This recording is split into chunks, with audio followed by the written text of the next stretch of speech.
আমাদের রংপুরের মানুষের খুবই জনপ্রিয় ঐতিহ্যবাহী একটি রান্না, সেটা হচ্ছে বেগুন দিয়ে গরুর মাংস। আজকে আমি সেই রান্নাটি আপনাদের মাঝে শেয়ার করব। রংপুরের মানুষেরা আগে রান্নাটি খুবই খাতো, এখন খাওয়া কমিয়ে দিয়েছে, তাই এখন খুব একটা রান্না করা হয় না। আমি আজকে সেই রান্নাটি আপনাদের মাঝে শেয়ার করব। চুলায় প্যান বসিয়ে দিয়েছি, সেখানে তেল দিয়ে পেঁয়াজ ভেজে নেব।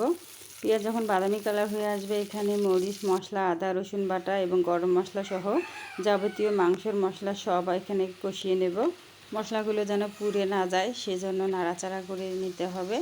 আর আমি গরু মাংসগুলো আগে কেটে ধুয়ে পরিষ্কার করে নিয়ে নিয়েছি। আমি হাড় সহ মাংস এখানে দিয়ে দিলাম, সেগুলো এখন মশলার উপরে ভালোভাবে কষিয়ে নেব। আমি এখানে কোনো পানি দেব না, পানি ছাড়াই মাংসগুলো কষিয়ে নেব।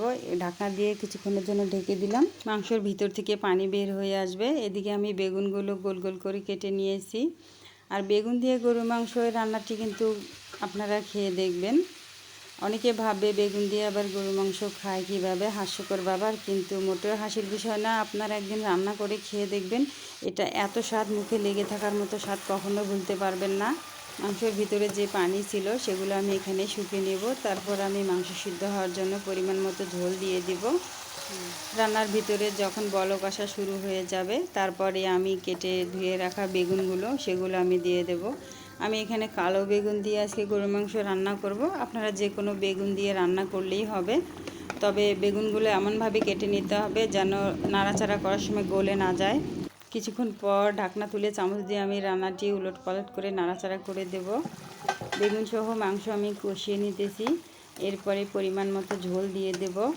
আমরা যদি আলু দিয়ে গরুর মাংস রান্না করে খেতে পারি, তাহলে বেগুন দিয়ে খেতে পারবো না কেন? বেগুন দিয়ে আরও বেশি স্বাদ আলুর চাইতে, আমি সেটা ভাবি।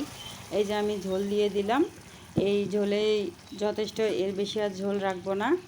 বেগুনগুলো প্রায় হয়ে গেছে, সেজন্য খুব আলতোভাবে নাড়াচাড়া করতে হবে। রান্না হওয়ার আগে আমি জিরা গুঁড়ো দিয়ে দিলাম। জিরা গুঁড়ো দিয়ে দিলে রান্নার স্বাদ আরও বেড়ে যাবে।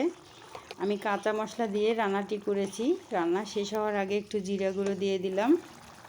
আজকের রান্নাটি কেমন হয়েছে সবাই বলবেন। সম্পূর্ণ ভিডিওটি দেখার জন্য সবাইকে ধন্যবাদ।